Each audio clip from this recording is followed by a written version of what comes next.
بسم اللہ الرحمن الرحیم۔ تہجد کی نماز وہ نماز ہے جو بعد نماز عشاء سونے کے بعد درمیان رات میں اٹھ کر پڑھی جاتی ہے، کیونکہ اسلام کے پہلے دور میں جب 5 نمازیں فرض نہیں ہوئی تھیں اس وقت تہجد کی نماز فرض تھی۔ لیکن معراج کے موقع پر جس رات ہمارے نبی حضرت محمد صلی اللہ علیہ وآلہ وسلم آسمان کے معجزاتی سفر پر گئے تھے، تب معراج پر آپ صلی اللہ علیہ وآلہ وسلم کو نماز کی فرضیت کا حکم دیا گیا۔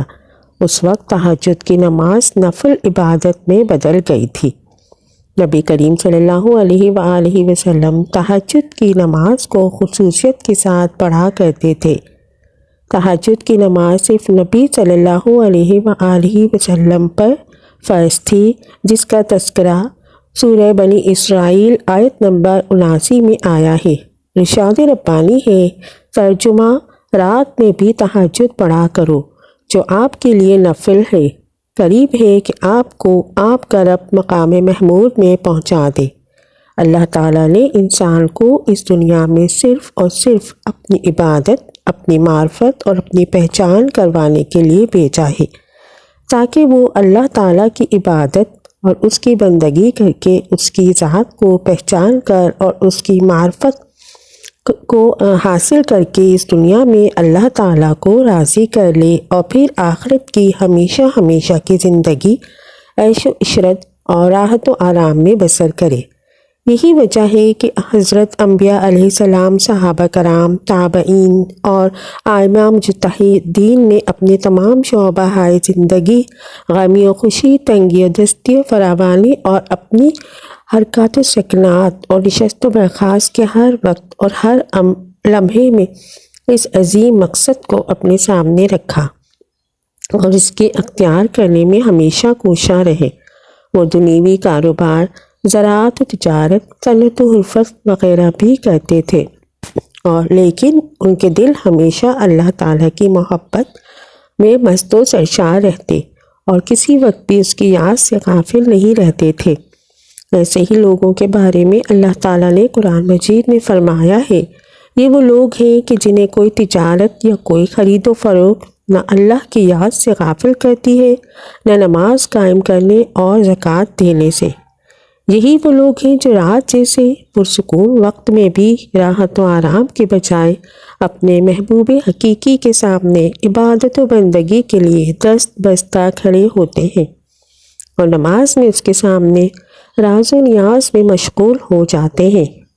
اللہ تعالیٰ نے قرآن مجید میں ان لوگوں کا ذکر مختلف انداز میں فرمایا ہے، چنانچہ ایک جگہ ارشاد ہے کہ ان کے پہلو یعنی رات کے وقت اپنے بستروں سے جدا رہتے ہیں، وہ اپنے رب کو ڈر اور امید کے ملے جلے جذبات کے ساتھ پکار رہے ہوتے ہیں، اور ہم نے ان کو جو رزق دیا ہے وہ اس میں سے نیکی کے کاموں میں خرچ کرتے ہیں۔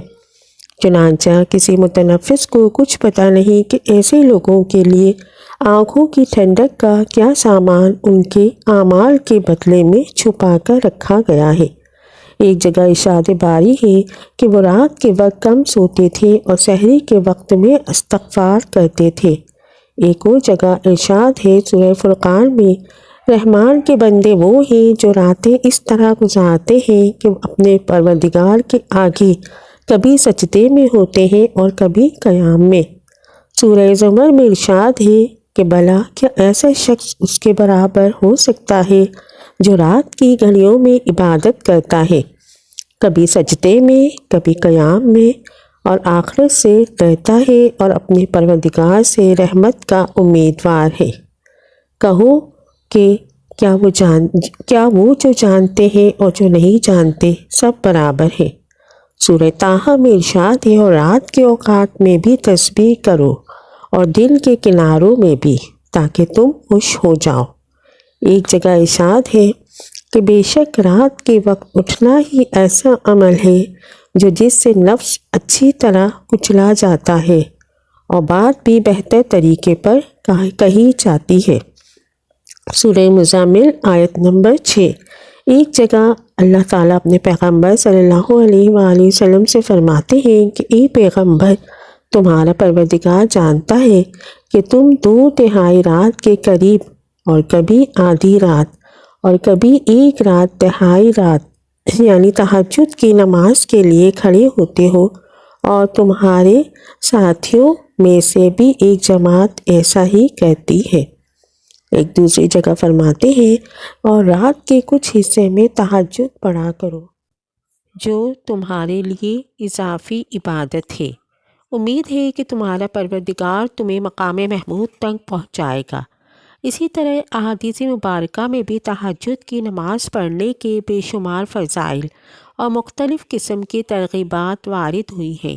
چنانچہ حضرت عبداللہ بن سلام فرماتے ہیں کہ جب حضور صلی اللہ علیہ وآلہ وسلم مدینہ منورہ تشریف لائے تو لوگ آپ صلی اللہ علیہ وآلہ وسلم کی طرف دوڑنے لگے اور کہنے لگے کہ حضور صلی اللہ علیہ وآلہ وسلم تشریف لائے ہیں۔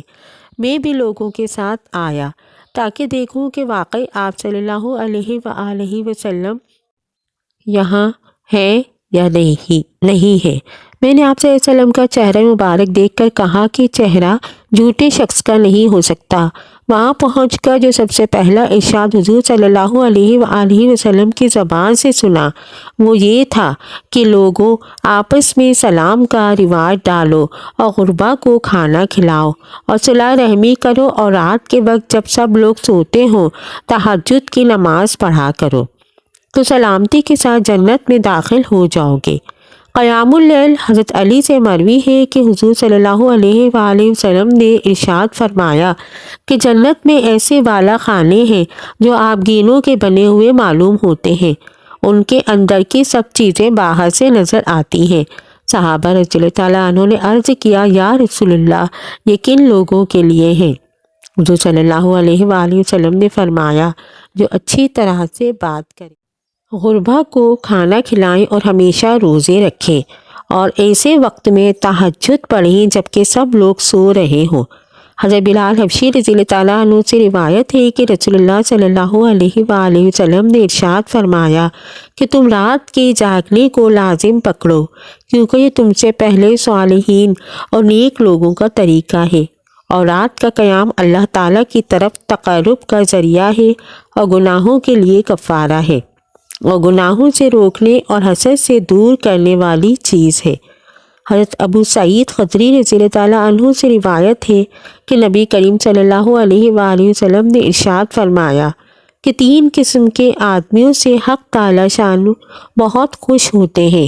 ایک اس آدمی سے جو رات کو تہجد کی نماز کے لیے کھڑا ہو، دوسرے اس قوم سے جو نماز میں صف بندی کرے، اور تیسرے اس قوم سے جو جہاد میں صف بنائے تاکہ کفار سے مقابلہ کرے۔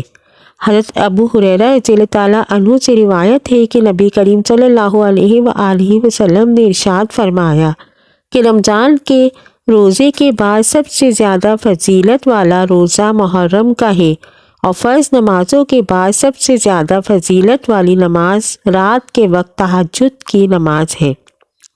پرانے وقتوں میں نماز تہجد بڑی کثرت اور اہتمام کے ساتھ پڑھنے کا رواج تھا۔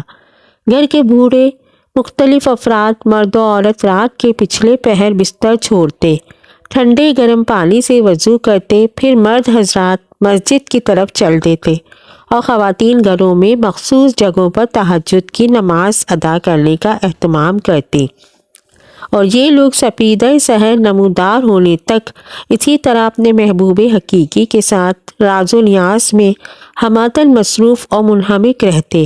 لیکن آج بہت دکھ اور افسوس کے ساتھ یہ کہنا پڑ رہا ہے کہ جب سے نت نئی ایجادات، ٹی وی، وی سی آر، ڈش اور انٹرنیٹ بالخصوص فیس بک وغیرہ متعارف ہوئی ہیں، تب سے ہم مسلمانوں نے یہ قومی اور دینی ورثہ مکمل طور سے چھوڑ دیا ہے۔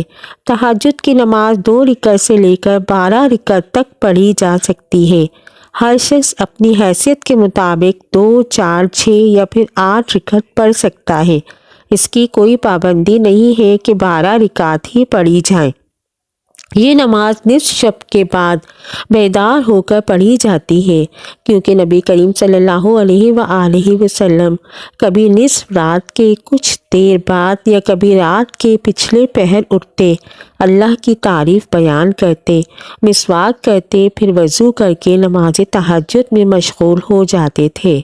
تہجد کی نماز میں ابدلی کیفیت کے لحاظ سے قرآنی آیات پڑھیں، مثلاً دل میں عجز و انکساری کی کیفیت ہو تو لمبی صورتیں پڑھی جائیں، بیماری، کمزوری یا تھکاوٹ کی صورت میں چھوٹی یا درمیانی صورت تلاوت کی جائیں۔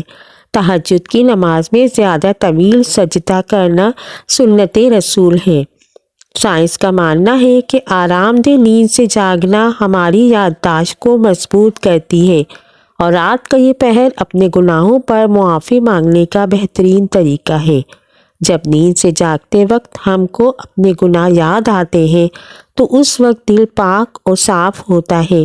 رات کے اس پہر میں جب ایک انسان اللہ تعالیٰ سے معافی مانگتا ہے تو خالص دل سے معافی مانگتا ہے۔ سائنسی تحقیق کے مطابق تہجد کی نماز ایک انسان کے جسم میں موجود منفی اثرات کو دور کرتی ہے، ان کے ذہن سے پریشانیاں اور غموں کو دور کر دیتی ہے، جس سے ایک انسان کے جسم کا توازن بڑھ جاتا ہے، اس کا مدافعتی نظام مضبوط ہوتا ہے، جس سے انسان صحت مند رہتا ہے۔ حضور صلی اللہ علیہ وآلہ وسلم کا ارشاد ہے کہ اللہ تعالیٰ رات کے آخری تہائی حصے میں آسمان سے دنیا کے نزدیک آ کر فرماتا ہے، کون ہے جو مجھ سے مانگے، کون ہے جو مجھ سے مانگے، میں اس کو اس کی خواہش نیک کے مطابق عطا کر دوں۔ کوئی ہے جو مجھ سے بخشش اور مغفرت مانگے، میں اس کو بخش دوں۔ جو شخص اس وقت نماز ادا کرتا ہے، اس نماز کو ادا کرنے کے بعد جو بھی دعا مانگتا ہے وہ اللہ تعالیٰ ضرور قبول فرماتا ہے، کیونکہ اللہ تعالیٰ اس انسان کو بہت ہی محبوب لگتا ہے۔ وہ فرض نمازوں کے علاوہ بھی تہجد کی نماز کو ادا کر رہا ہے۔ جب سارے لوگ گہری اور مزے کی نیند سو رہے ہوتے ہیں، وہ رات کے آخری پہر میں اٹھ کر اللہ تعالیٰ کی عبادت میں مصروف ہے۔ اللہ تعالیٰ سے دعا ہے کہ اللہ تعالیٰ ہم کو بھی تہجد کی نماز ادا کرنے کی توفیق عطا فرمائے۔ آمین۔